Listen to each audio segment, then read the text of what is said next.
Well, how's it going? Today we have a Bayou Classic 28-inch reversible griddle. Amazon. I want to do some hamburgers, right? You know, griddle. Alright, so there it is. We're going to look at the surface, get it a little bit smoother. I've got a little sander. We're going to start with 150 grit. Let's get a close-up of the surface. Alright, so there's the surface. A little pitted, I guess, from the casting process. It's probably fine, but whatever. Let's make it a little smoother and then we'll re-season it. So that's what we'll do. I've got a little Makita sander, 150 grit. See if that works. That's what's on the sander. So I have 100 grit, which is rougher, but that would mean I'd have to take the 150 off the sander. So we're going to start with 150.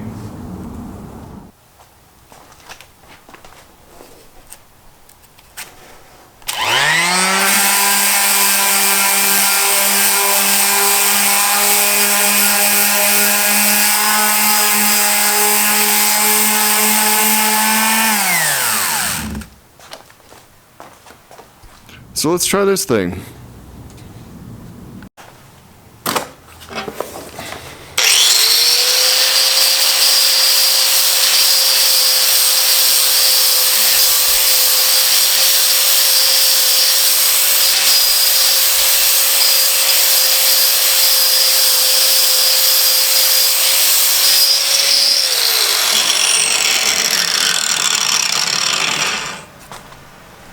Alright, so just taking a little break. It's coming along with the angle grinder.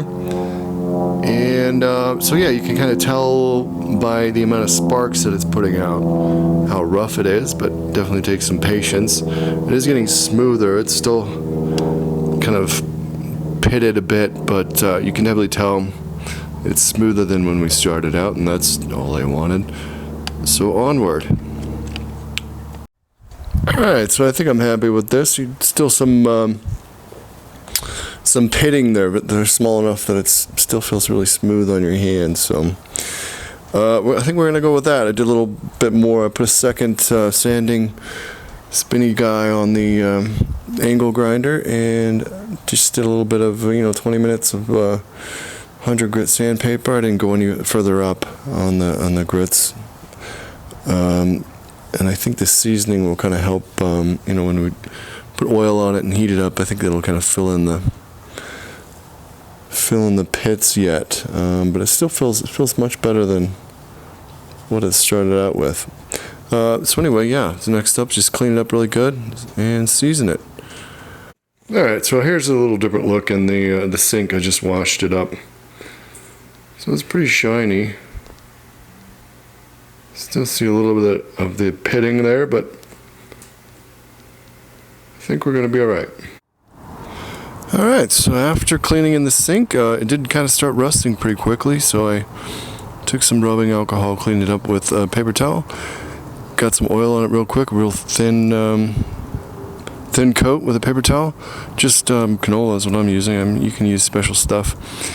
And I have it over the charcoal grill here. I just started it. You're supposed to kind of not throw this on high heat real fast. You're supposed to warm them up slowly. So I have the fire started, but it's not like a roaring full-on grill full of coals, so there's some fire under it. But we're just going to hit it with a few coats of oil. I'm just put it on the paper towel and get this baby seasoned up. It looks a lot better in the sunlight. Nice and smooth, and I think it's going to work really good. Alright, so the lighting's a little weird, but I've been hitting the griddle with some oil with a paper towel about 2 or 3 times. I've been moving it back and forth to hit the sides. So we're just finishing up the right side. You can see it's a little more gold rust colored. And as that burns off the oil, it will blacken a little bit. And so there we go. It looks pretty good. It's kind of a little streaky in spots, but that's normal. I did a carbon steel wok this way. So what we'll do in a few moments, we'll just do some sacrificial veggies. Just fry them up just to kind of do an inaugural griddle sesh. So we'll do that in a sec.